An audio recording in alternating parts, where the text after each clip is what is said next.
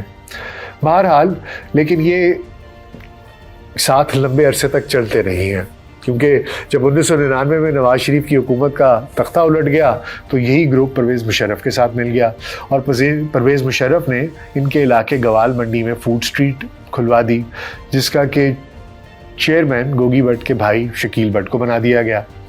اور ان کی بدماشی پھر گوال منڈی، ریلوے روڈ، چیمبرلین روڈ صرف یہاں تک ہی محدود تھی، کیونکہ نسبت روڈ سے آگے اس دور میں ارشد امین چودھری کا راج ہوا کرتا تھا، جو ایک اسٹوڈنٹ لیڈر تھا اور ایک بڑے اور گروپ کا قائد تھا. ریلوے روڈ اور دیال سنگھ میں بھی اس کا راج ہوا کرتا تھا، اور ارشد امین چودھری یہ گوگی اور تیفی گروپ کو کبھی خاطر میں نہیں لایا کرتا تھا. ایک روز ارشد امین چودھری کا بھائی اسے ملنے آیا تو دیال سنگھ کالج کے باہر اسے گولی لگ گئی اور وہ جاں بر نہ ہو سکا. اس کی موت کا شبہ تیفی اور گوگی بٹ پر کیا گیا، جس پر انہوں نے اپنے بے گناہ ہونے کی وضاحتیں دی، مگر وہ مطمئن نہ ہوا. اس نے اپنے بھائی کی موت کے بعد گوال منڈی کی فوڈ سٹریٹ میں گوگی بٹ کے گھر کے باہر فائرنگ بھی کی. لاہور کے کچھ بااثر لوگ دونوں پارٹیوں میں صلح صفائی کی کوششوں میں لگے رہے، مگر ارشد امین ہر بار وقت دے کر نہیں پہنچتا تھا. بہرحال ایک دن علامہ اقبال ٹاؤن میں وہ اپنے ایک ساتھی کے ہمراہ نامعلوم افراد کی گولیوں کا نشانہ بن گیا. ارشد امین چودھری کی موت کا بھی ذمہ دار کسی نہ کسی طریقے سے تیفی بٹ اور گوگی بٹ کو لوگ کہنے لگ گئے، لیکن وہ اس الزام سے بھی بچ نکلے. اس کے بعد تیفی گوگی بٹ کے رابطے مزید انڈر ورلڈ کے لوگوں کے ساتھ مزید بڑھنے لگے. بلا ٹرکا والا کی موت، اس کے بیٹے ٹیپو اور ٹیپو کے بیٹے بالاج کی موت میں بھی انہی لوگوں کو نامزد کیا گیا، لیکن کبھی کچھ ثابت نہ ہو سکا.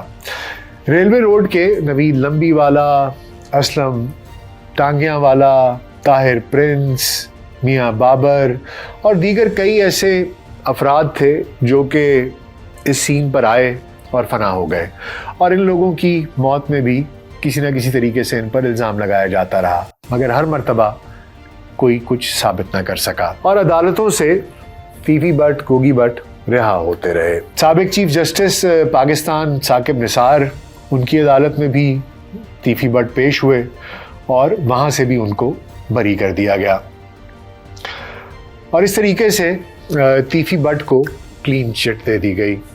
تیفی بٹ اکبری منڈی تاجران بورڈ اور تاجر الائنس کا چیئرمین بھی ہے، اور وہ یہ دعویٰ کرتے ہیں کہ وہ ایک تاجر رہنما ہیں، اور اسی نسبت سے وہ اپنے آپ کو مختلف لوگوں سے متعارف بھی کراتے ہیں. لیکن الزام لگانے والے اس پر قبضہ گروپ ہونے کا، لوگوں کی املاک پر زبردستی ہتھیانے کا، سود خوری کا، بھتہ خوری کا، اور اس طرح کے کئی الزامات عائد کرتے ہیں، مگر ثابت آج تک ایک بھی نہیں ہو سکا. تیفی اور گوگی بٹ کے متعلق مقامی پولیس نے لاؤڈ سپیکر پر اعلان کر دیے کہ اگر ان کے خلاف کسی کو کوئی شکایت ہے تو پولیس کو بتائے، اس کا نام صیغہ راز میں رکھا جائے گا، مگر ایک بھی شکایت ان تک نہیں پہنچی. چند دنوں قبل ہی جب بالاج ٹیبو کی موت ہوئی تو اس کے بعد پولیس نے نصیر آباد گلبرگ میں تیفی بٹ کے گھر پر چھاپا مارا، تو تیفی بٹ نے ایک چینل کو انٹرویو دیتے ہوئے الزام لگایا کہ پولیس اس کے گھر سے نقدی اور سونا لوٹ کر لے گئی ہے اور وہ میں ضرور واپس لوں گا. لیکن پولیس نے اس الزام کی تردید کی ہے. کہنے والے یہ کہتے ہیں کہ تیفی بٹ کو گینگ کا گاڈ فادر سمجھا جاتا ہے، گینگ کا دماغ سمجھا جاتا ہے، پلاننگ ساری کی ساری اس کی ہوتی ہے اور گوگی بٹ اس پر عمل کراتا ہے، یعنی کہ اس کی ایگزیکیوشن کرتا ہے. اسی طرح تیفی گروپ کو بہت ایک طاقتور گروپ سمجھا جاتا ہے، اس کے بڑے بڑے لوگوں کے ساتھ تعلقات ہیں، ان کے مراسم ہیں، بیوروکریٹس ہوں، سیاستدان ہوں، بہت سے خاندانوں کے لوگوں کے، بڑے بڑے اثر و رسوخ والے لوگوں کے نام آتے ہیں. اس کے ساتھ ساتھ کاروباری حلقوں میں بھی ان کا تعلق بہت وسیع اور مضبوط ہے. تو یہ کہانی ان دونوں خاندانوں کی ہم نے آپ تک پہنچائی ہے. دراصل اس ماضی کو سمجھنا بہت ضروری ہے.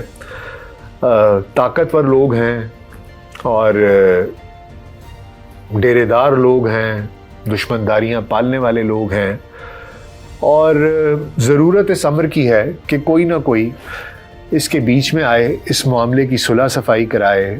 جو کچھ بھی ہے اس طرح کے لوگوں کا، اس طرح کے معاملات میں آپ سوچئے، جو لوگ لاہور سے واقف ہیں، اس کی کینال روڈ کے اوپر اگر فائرنگ ہو رہی ہے تو کوئی بھی اس کی زد میں آ سکتا ہے، اور آج یہاں ہو رہی ہے تو کل کسی اور جگہ ہو سکتی ہے۔ تو اس طرح کے معاملات کو کرب کرنا بہت ضروری ہے۔ اب معلوم نہیں پولیس اس میں کتنی کامیاب ہوتی ہے، کتنی نہیں ہوتی ہے، ان کو کوئی نیگوسیشن کرنے کی ضرورت ہے، کوئی پیچ اپ کرنے کی ضرورت ہے، اور کتنی لاشیں گریں گی اور کتنے جوان اپنی جان سے ہاتھ دھوئیں گے، کتنی عورتیں بیوہ ہوں گی، کتنے بچے یتیم ہوں گے، کتنے ناحق مارے جائیں گے۔ یہ جو شوٹرز ہیں، میں نے پچھلی دفعہ بھی پروگرام میں کہا تھا کہ یہ ادھیڑ عمر کے بزرگ لوگ ہیں جو اپنی مجبوریوں میں آ کر یہ کام کر رہے ہیں، یہ وارداتیں کر رہے ہیں۔ ان کی بھی زندگیاں تباہ نہ کی جائیں، ان کو بھی بچا لیا جائے، اور ایک مثبت سوچ کے ساتھ معاملات کو بیٹھ کر کسی نہ کسی طرز پر، کسی نہ کسی نہج پر ان کو حل کر دیا جائے۔ میری تو یہی درخواست ہے کہ اس معاملے کو پولیس انٹروین کرے، جو بھی انٹروین کر سکتا ہے وہ کرے، اور اس معاملے کو سلجھایا جائے۔ اور یہ جو ایک گینگ وار کی سی کیفیت پیدا ہوتی دکھائی دے رہی ہے، ہر کچھ ماہ کے بعد، ہر کچھ ہفتوں کے بعد کوئی نہ کوئی ایک نئی موت کا پتہ چلتا ہے، ایک نئی لاش گر جاتی ہے، اور اس سے ملک ایک پورا خاندان ہے جو کہ برباد ہو جاتا ہے۔ شاید ان کو بچایا جا سکے، اور لاہور جو کہ دکھائی دیتا ہے کہ شاید کسی ایک گینگ وار کی طرف جا رہا ہے، اس کو بھی اس معاملے سے بچا دیا جائے۔ یہ اپڈیٹ تھی، اور کچھ میں چاہتا تھا کہ کچھ تھوڑی سی ہسٹری ان دونوں خاندانوں کی آپ تک پہنچا دی جائے کہ آپ کو علم ہو کہ ان کی کہانی کہاں سے شروع ہو کر یہاں تک پہنچتی ہے، کیونکہ یہ میں کور کر رہا تھا کافی دیر سے، تو سوچا کہ ان کی بھی چھوٹی چھوٹی سی ایک تاریخ آپ تک پہنچا دی جائے۔ اپنا بہت خیال رکھیے گا، اجازت دیجیے، اللہ حافظ۔